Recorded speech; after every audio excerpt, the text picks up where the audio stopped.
Good evening. Welcome to Would I Lie to You, the show that separates the truth from the twaddle. On Lee Mack's team tonight, he's our favourite German comedian. It's Henning Wehn. And an actor and singer with a glittering career, but this is her moment. It's Martine Cutcheon. And on David Mitchell's team tonight, goodness gracious me, it's the award-winning writer and actor Meera Syal. And he is the very definition of showbiz, the wonderful Gary Wilmot.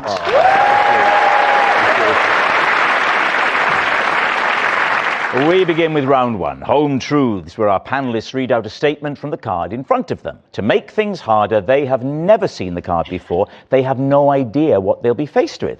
It's up to the opposing team to sort the fact from the fiction. Henning, you're first up tonight.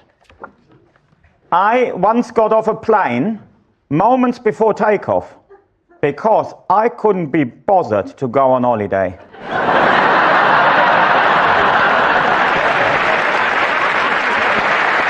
David's team.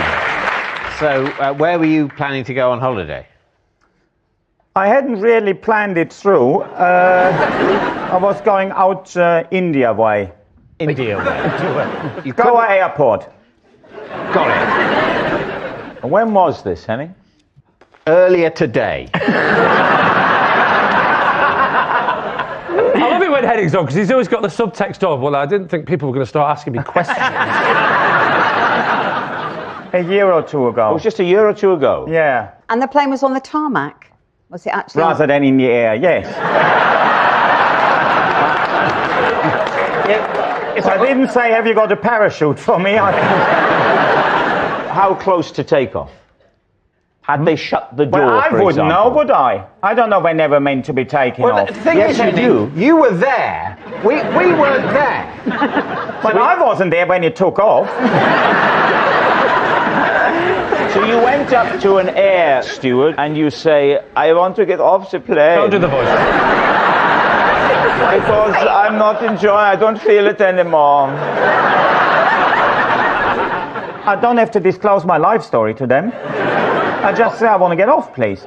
If you check luggage into the hold, I think you're then not allowed, because then you've got an unaccompanied bag. What are No, the that was chances only he's going to say, yes, I checked luggage into the hold Oh, I now? should have said. Yeah, I mean, Yeah. great. Did you check? Oh, sorry. Yeah. Well done, QC. No, I hadn't, because I was only going to India. Classic hand luggage destination, that, isn't it? I just thought, what's the point? Lots of people write record going on their plane already. And I think, do I really want to sit on this for 10 hours to do then the same again in a few weeks' time? To land exactly where I'm now?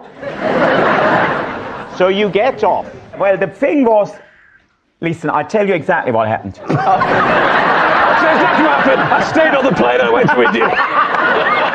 And this is a lie. The air stewardess played that really clever. She said, can you stand in the tunnel? So it was just outside where we then walk onto the plane.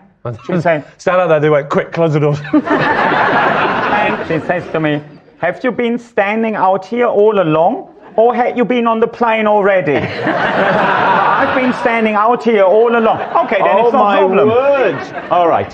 What are we thinking then? What do you think, Gary? Well, I've only met Henning today, and I was already discerned that he's an awkward man. But I 100% think it's true. What do you think? I mean, it is quite a big deal to get off a plane when it's that But if you don't want to go, you don't want to go. What's the point of forcing yourself? I must say, I think it's true. Henning, they think it's true. Was that true, or was it in fact a lie? Well, you are spot on. It was a truth. It's true. Henning did get off a plane rather than go on holiday. Gary, you're next. Once, while performing in theatre, I caused chaos in the orchestra pit. Lee's team. What was the show? It was called Half a Sixpence. Aye, what's that in modern money? I don't know. I So, and let's cut through let's get right there. So what happened? I love the idea that you gave up with the phrase. Let's cut to the what happened. It was a party scene, Right. and the idea was that I took a grape off somebody's hat. They got a hat with fruit on it, and I put it in my mouth, and someone would pat me on the back, and I would spit it out. But this night, we didn't have a conductor. We had a guy on keyboards, kind of conducting with his head. Conducting with his head. Did he have a stick gaffer taped to his head? No, he didn't. Did they spend all their budget on you again?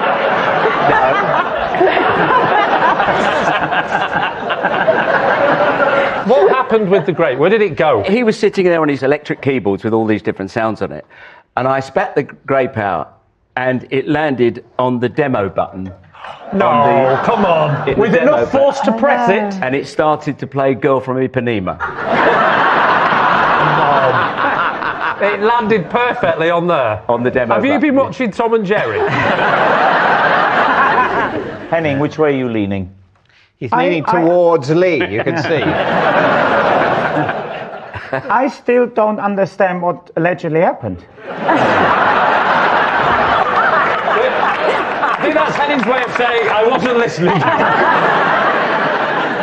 He takes a grape, gets whacked, flies out, hits the demo button on the keyboard in the pit.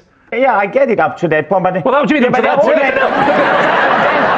No, but there was like some chaos, like almost the police had to be called. And I don't know, That's a good point, actually. What was the chaos? Yeah, what was the chaos? Everyone was laughing. Oh, the and musicians yeah, the were all musicians were laughing. What's wrong with enjoying yourself at work? I don't know, we've never tried it. Henning, you're still doubtful. Yeah, I still don't know what I actually decide on. Yeah, I can picture you in a musical.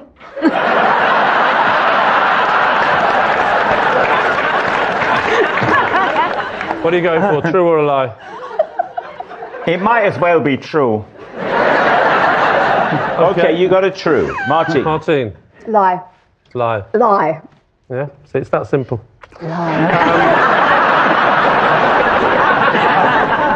Martine knows a lot more about musical theatre than I do. Oh, so if you she's telling me this is a absolute. lie, I'm going to go with Martine. You're saying it's a lie. David. Oh, it's not even me. Wait a minute, I haven't finished. No, they're saying it's a lie. David, I'm now going to ask Gary. Gary. It was true.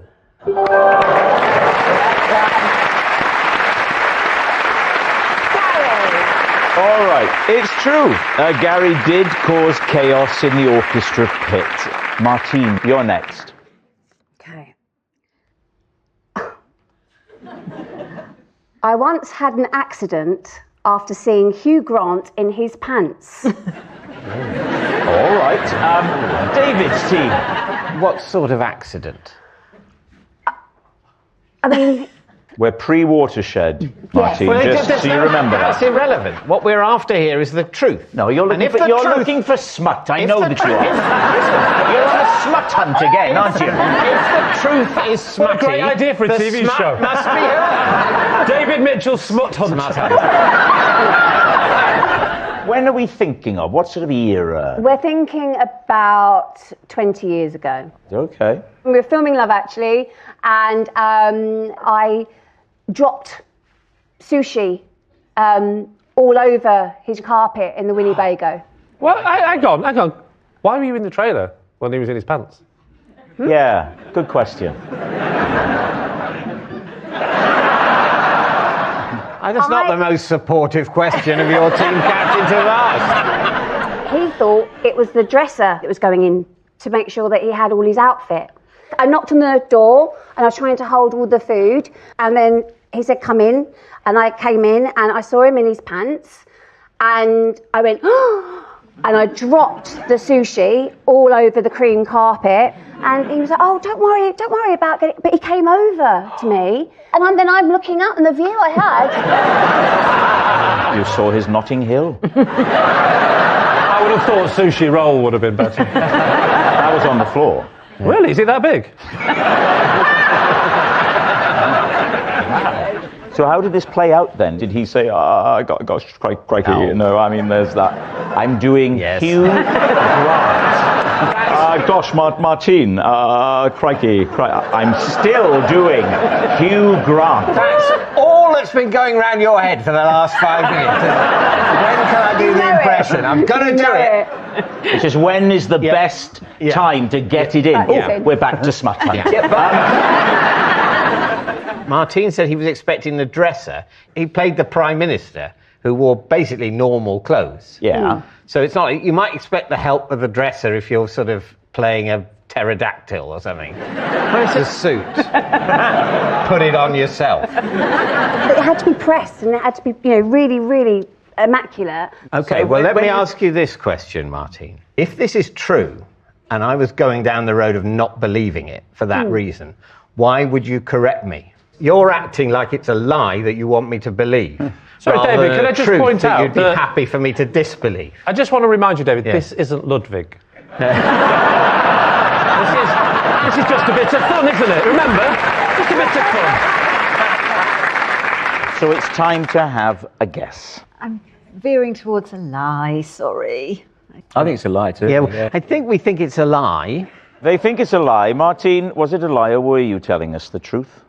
It was true. It's true. Martine did have an accident after seeing Hugh Grant's pants. Our next round is called This Is My, where we bring on a mystery guest who has a close connection to one of our panellists. This week, each of David's team will claim it's them that has the genuine connection to the guest, and it's up to Lee's team to spot who's telling the truth. So please welcome this week's special guest, Kevin.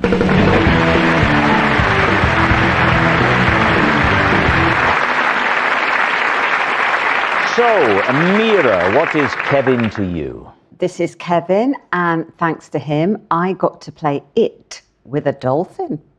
Right. Gary, how do you know Kevin? This is Kevin. I kept him company when he got his head stuck in a bin. Right. And finally, David, what is your relationship with Kevin? This is Kevin, and we met when we went to measure the same pothole.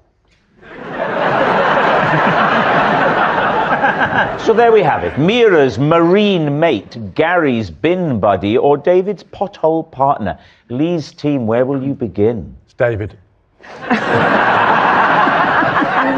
Meera, where were you? I was in Ireland. Holiday? Yes, I was on holiday. Oh, you actually got on the plane and went, did you? I did. Whereabouts in Ireland were you? In Kerry. We did the Ring of Kerry. So it was I've done that. A bay in the south. I genuinely... Can I just say, I've genuinely done the Ring of Kerry. That was not part of David Mitchell's smut hunt. What's that it you're talking about? So it is a game, a kid's game, where it's literally, you just tap them and go, you're it. And then you run away, and then you run after me when you tap me, and then I'm it. Yeah, it's like tag. Did you play in the water or on land?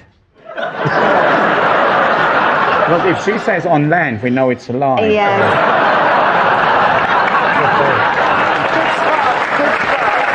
Let's find out.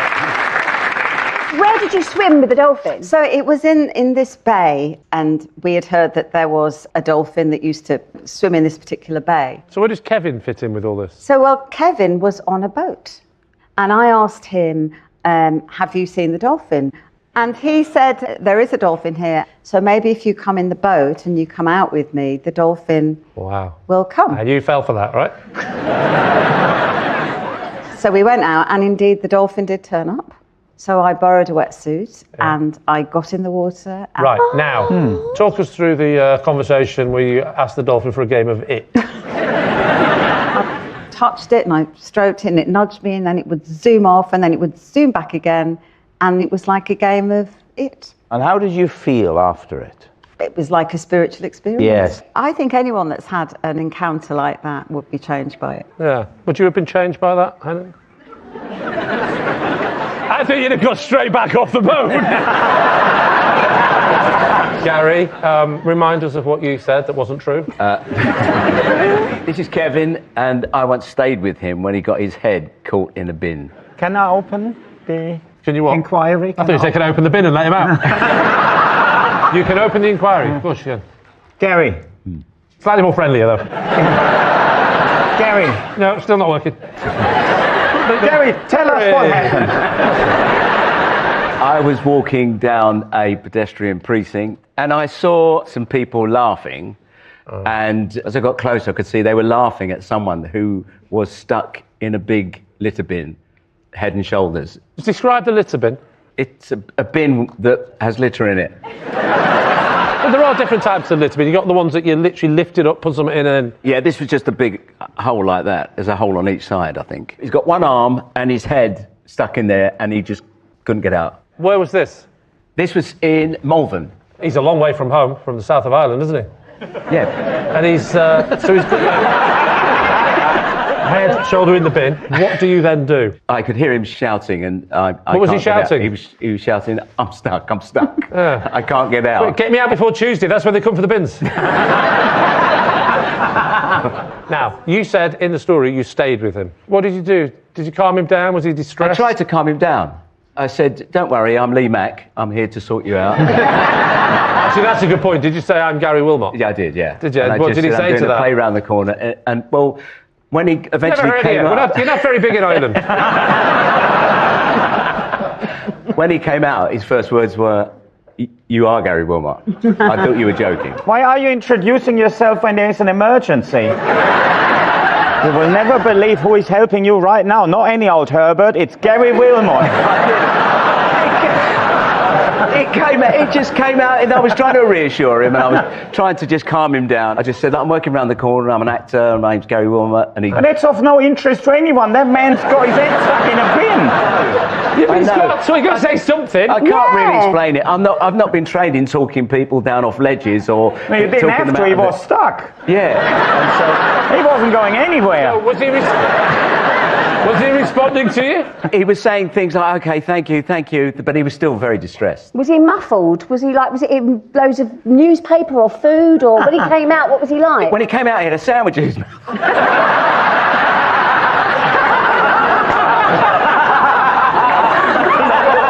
So as soon as he came, he looked at you and went, oh, you are Gary Wilmot.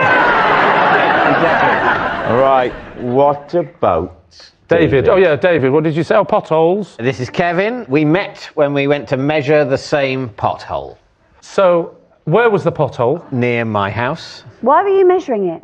to see how big it was. Why? Because there are a lot of potholes in the area, and we were trying to give feedback. When you say we, who? Well, generally the neighbours, but also specifically me and my wife. Oh, Feedback to the council? Yeah. Have you got a pothole outfit that you wear? Is there special equipment or? It's measuring, but it's not potholing. Oh, what is it? Oh, no, pothole. You're thinking of potholing? Yeah. Oh, no, that's a different thing altogether. A pothole is when you just get... No. I love the idea that you would have put out an actual miner's And the council are going, how big are the potholes? What I wasn't doing is going down Cheddar Gorge and then contacting the council to say, well, this is a disgrace.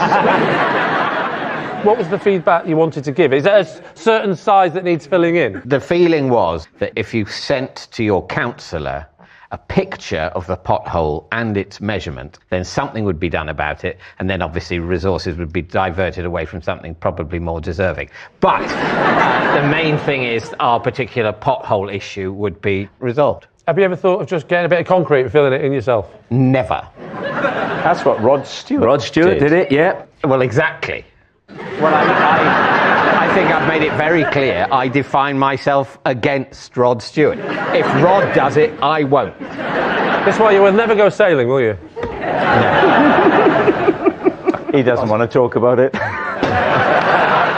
You're now going to say a series of things, and I won't know when the Rod Stewart quoting ends and normal conversation begins. Maybe tonight's the night. That you won't You won't get anything. You won't get Can you anything. put your hand up when you're talking normally again?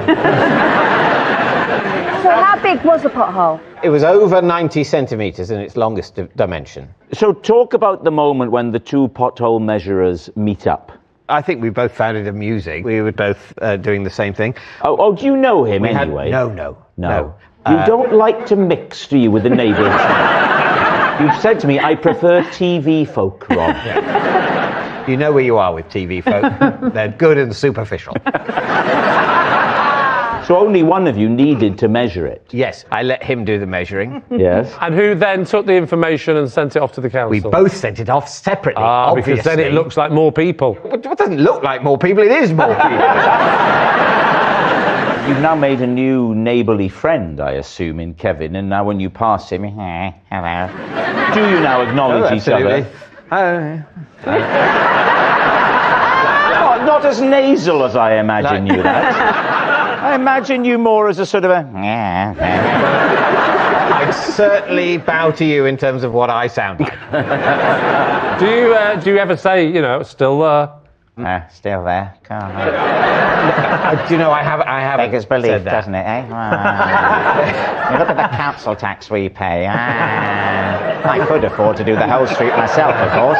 I've got Would I Lie to You, Ludwig, that thing in the woods with the comedians. I could do it at the drop of a hat, but I choose not to. Right, we need an answer. So, Lee's team, is Kevin Meera's marine mate, Gary's bin buddy, or David's pothole partner? What do we think? Oh, goodness. I love the dolphin story. I want it to be true. It's coherent stories. The only question is if it's true or not.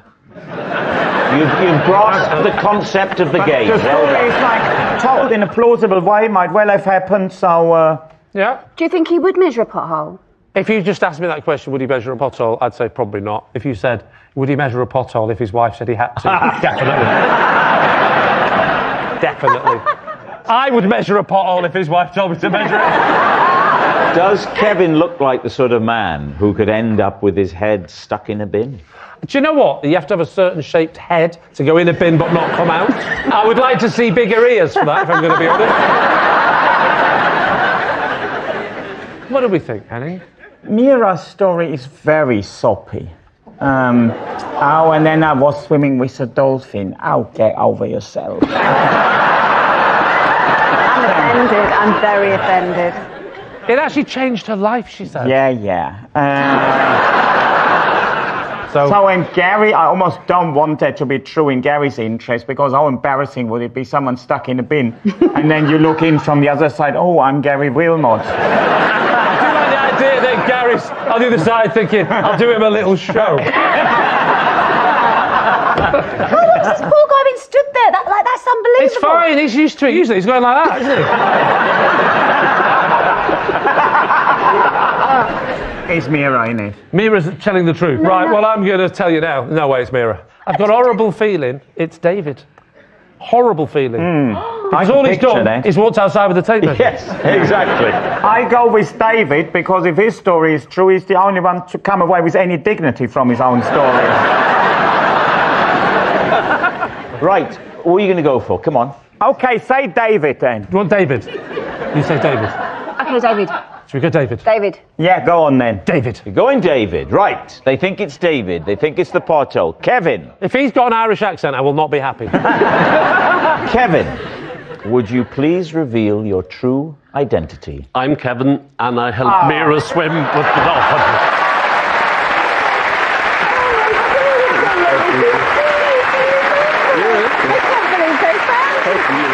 Yes, Kevin is Meera's marine mate. Thank you very much, Kevin.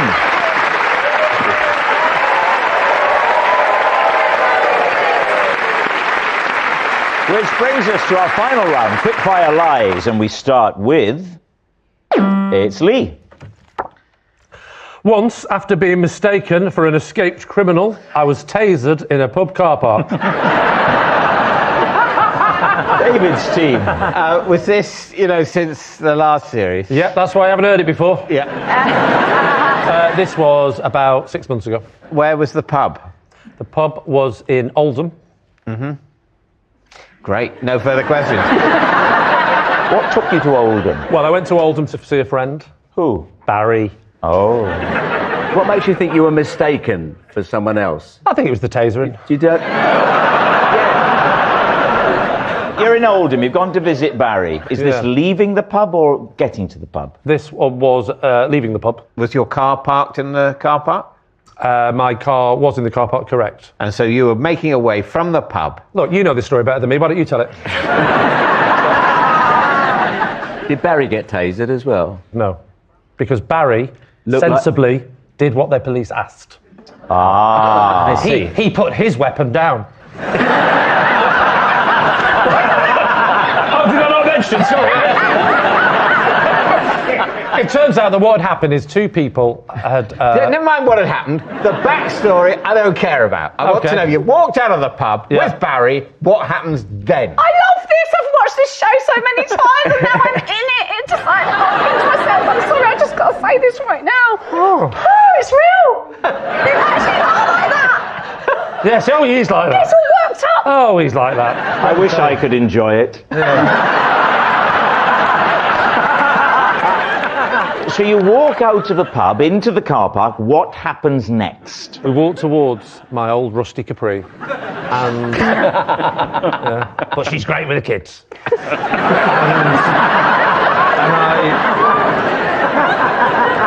We get close to the car, and that's when I hear it. Don't move! So what does Barry do? He doesn't move. I think that I have nothing to do with the conversation, don't move. So I put my hand in my pocket to get my car keys.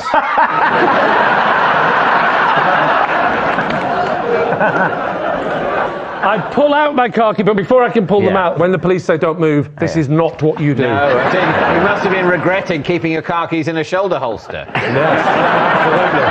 I turn. I've been tasered. Oh, 1 to 10, pain. If childbirth's a 3, this was probably a 9.5. Right. Do you lose consciousness? Not really. No, I didn't lose consciousness. Okay, so what happened next? No, actually, I did. Okay. But when did they realise it was Lee Mack? They didn't realise it was Lee Mack. They just realised it wasn't Knuckles McGee. They said they didn't recognise you. Oh, double insult. Wouldn't happen with Gary. Gary would have gone, I'm Gary Wilmot.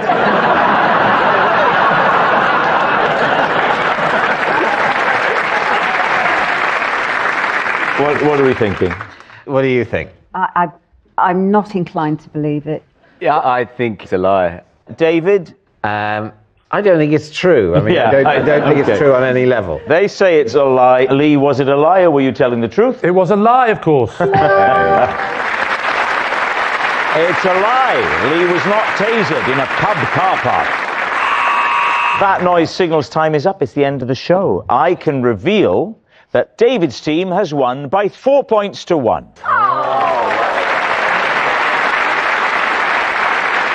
Thanks for watching. We'll see you next time. Good night.